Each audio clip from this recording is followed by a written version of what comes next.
Assalamualaikum warahmatullahi wabarakatuh. Perkenalkan, nama saya Mediana Aulia dari Peminatan Epidemiologi dengan NPM 224101040, jurusan Kesehatan Masyarakat Universitas Siliwangi. Nah, di sini saya akan mereview kembali terkait materi screening dan uji diagnosis pada mata kuliah aplikasi screening. Yang pertama itu ada screening. Nah, screening juga disebut sebagai proses penyaringan atau penapisan. Screening ini berfungsi seperti filter atau saringan yang memisahkan orang-orang yang memungkinkan memiliki kondisi tertentu dari mereka yang mungkin tidak, menurut WHO tahun 2020. Tes screening tidak 100% akurat, tapi hanya memberikan probabilitas atau kemungkinan bahwa seseorang berisiko atau bebas dari risiko suatu kondisi menurut WHO tahun 2020. Nah, pada screening, alat yang digunakan untuk menduga orang yang penyakit adalah gejala. Apabila orang yang diduga berpenyakit, maka harus didiagnosis pasti dengan membandingkan pada gold standard atau standar emas, yaitu standar yang diyakini benar. Nah, pemeriksaan gold standard ini berupa pemeriksaan laboratorium, USG, pemeriksaan dokter, dan lainnya. Screening bukan upaya mendiagnosis penyakit, tetapi melihat apakah seseorang berpenyakit berdasarkan gejala. Tujuan umum dan tujuan khusus dari screening yaitu untuk menemukan orang-orang yang tampaknya sehat namun sebenarnya mendekati suatu penyakit. Tujuan khususnya tersendiri itu ada 5. Yang pertama itu ada early detective atau deteksi dini, yaitu menemukan penderita secara dini. Yang kedua itu ada mengurangi angka kejadian atau morbidity, mengurangi angka kejadian yang mengidentifikasi dan menangani faktor-faktor penyebabnya. Yang ketiga itu ada mengurangi keparahan, yang keempat itu ada mengurangi angka kematian atau mortality, dan yang terakhir itu ada upaya kewaspadaan dini. Nah, di sini ada jenis-jenis screening. Jenis-jenis screening itu ada 5, teman-teman. Yang pertama itu ada mass screening atau screening massal. Screening yang melibatkan populasi secara keseluruhan. Contohnya, screening COVID-19 pada seluruh pengunjung Pasienkes, screening TBC pada program Stop TBC. Yang kedua itu ada selective screening atau screening selektif. Screening yang dilakukan pada kelompok berisiko tinggi yang dipilih dalam populasi. Contoh dari screening ini yaitu screening kontak dengan kasus di salah satu Pasienkes primer di Kabupaten Bandung dan screening pada orang-orang yang memiliki kontak dengan kasus TB paru atau kusta dan yang lain-lain. Dan yang ketiga itu ada multiple atau multipasik screening yang disebut juga screening ganda. Nah, screening ini didefinisikan sebagai penerapan 2 atau lebih tes screening yang dikombinasikan pada kelompok besar orang pada saat yang bersamaan. Contoh dari screening ganda ini yaitu kebijakan pemerintah terkait pemeriksaan kesehatan gratis atau PKG dengan pendekatan siklus kehidupan dimulai dari bayi lahir hingga lanjut usia. Nah, yang keempat tuh ada perspektif screening atau screening perspektif, disebut juga untuk dilakukan kepentingan individu yang berpartisipasi pada program screening, baik pemerintah maupun organisasi kesehatan. Dan yang terakhir itu ada opportunistic screening atau disebut juga sebagai screening perspektif. Nah, screening penyakit yang dilakukan terbatas pada penderita yang berkonsultasi pada seorang praktisi kesehatan untuk berbagai tujuan. Nah, screening ini mempunyai kriteria. Yang pertama itu ada penyakit keadaan yang dicari haruslah merupakan masalah kesehatan yang penting. Yang kedua itu ada tersedia obat yang berpotensial dan disepakati untuk pengobatan penderitaan yang ditemukan. Nah, yang ketiga itu ada tersedia fasilitas dan biaya untuk diagnosis pasti dan pengobatan. Yang keempat itu ada penyakit atau keadaan yang dideteksi harus mempunyai gejala dini, dan yang kelima itu ada tersedia alat uji yang sesuai.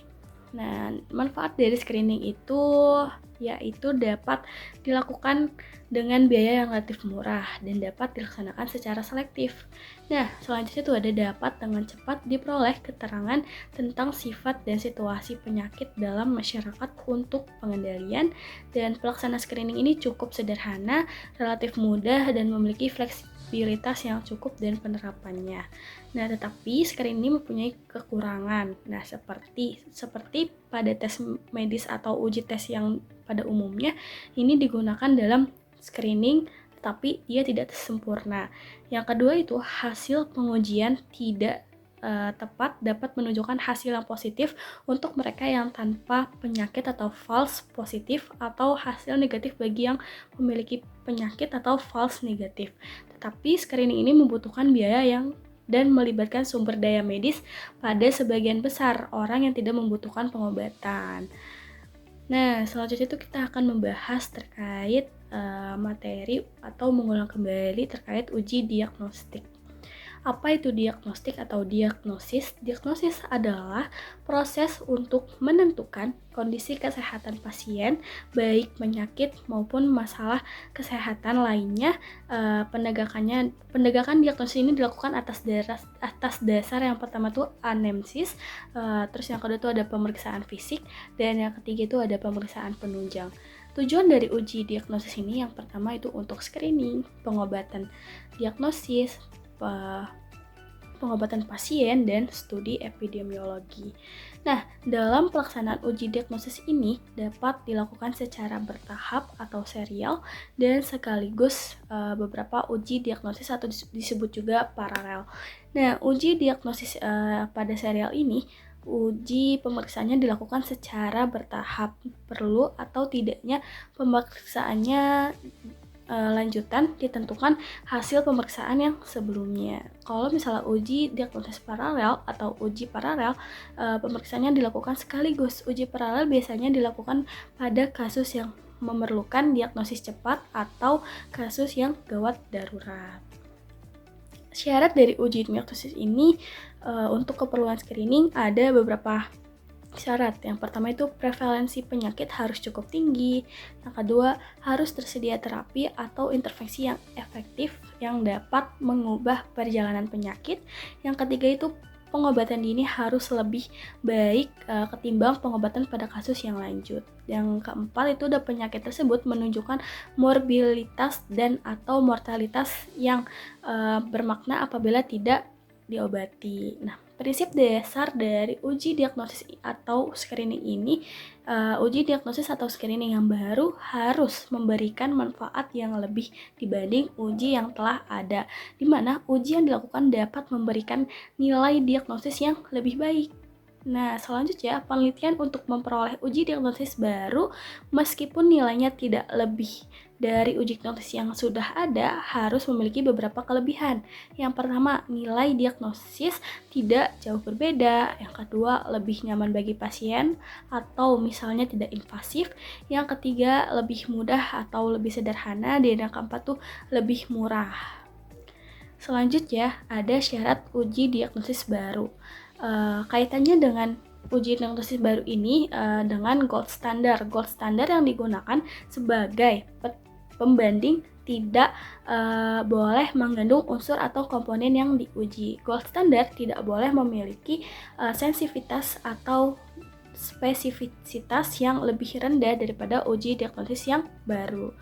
Nah, contohnya pada hipertensi, kalau misalnya uji diagnosis itu pengukurannya darah rendah dengan tensimeter. Nah, namun pada gold standard ini pengukuran tekanan darah secara berulang melalui ambulatory blood pressure monitoring atau ABPM atau home blood pressure monitoring atau HBPM. Nah, analisis dalam uji diagnosis ini yang pertama, uji diagnosis esensialnya merupakan studi observasional berupa cross-sectional analitik yang memiliki struktur mirip penelitian observasional. Perbedaannya, penelitian observasional ini mencari hubungan sebab akibat, sedangkan kalau uji diagnosis ini memerlukan suatu uji yang dapat memisahkan subjek yang sakit dari yang tidak sakit. Nah, selanjutnya kita membahas validitas. Validitas untuk keperluan uji screening ini yaitu kemampuan suatu alat screening untuk memisahkan mereka yang betul-betul sakit dari mereka yang betul-betul tidak sakit dan mereka yang betul-betul tidak sakit. Untuk keperluan uji screening ini baru harus dibandingkan dengan satu atau beberapa gold standard test. Validitas ini memiliki dua komponen yaitu sensitivitas dan spesifisitas. Nah, sebuah tes screening yang ideal adalah yang mempunyai sensitivitas dan spesifisitas tinggi, yang berarti validitasnya juga tinggi ya. Validitas, besaran nilai sensitivitas dan spesifitas suatu tes memperhatikan beberapa hal. Yang pertama, prevalensi penyakit dalam masyarakat menjadi standar sasaran tes. Bila suatu penyakit memiliki prevalensi yang rendah, maka kecil kemungkinan subjek dengan hasil uji positif atau sakit, disebut juga false positif atau positif false, menjadi tinggi. Terus juga pada penyakit dengan prevalensi rendah, lebih penting uji yang spesifik dibanding uji yang sensitif. Sebaliknya, penyakit yang mempunyai prevalensi tinggi memerlukan uji yang sensitif. Nah, selanjutnya itu ada resiko adanya kasus yang tidak terjaring atau lolos dari seleksi karena menolak diperiksa atau tidak ikut berpartisipasi. Terus juga besarnya biaya diagnosis ini menentukan penderita secara klinis, terutama pada mereka yang positif palsu. Dan yang terakhir, frekuensi tes screening, artinya kemungkinan pada tes screening berikutnya akan mengganti kasus yang tidak terjaring pada saat ini. Terus juga ada terkait validitas uji screening, tes screening dan gold standar. Ini ada T positif, D negatif, T negatif, D positif. Nah, disebut juga sensitivitas ini disebut juga TP atau true positif, yaitu kemampuan alat tes dengan hasil tes positif dan dia benar-benar penyakit. Terus juga ada spesifisitas TN atau true negatif atau NB negatif benar, adalah kemampuan alat tes dengan hasil tes negatif dan dia benar-benar tidak berpenyakit. Dan yang ketiga itu ada positive predictive value atau PPV atau juga nilai duga positif atau NDP, adalah kemampuan alat tes dengan hasil tes positif di antara hasil yang diduga positif. Terus juga ada negative predictive value atau NPV atau nilai duga negatif atau NDN, adalah kemampuan alat tes dengan hasil tes negatif di antara hasil yang diduga negatif. Nah, mungkin nanti rumusnya akan dicantumkan di dalam sini. Mungkin itu saja yang dapat saya sampaikan mengenai dan mengulang kembali mengenai materi screening dan uji diagnosis. Mungkin apabila ada kesalahan dan kekurangan dari saya, mohon dimaafkan. Kurang lebihnya mohon maaf. Wassalamualaikum warahmatullahi wabarakatuh.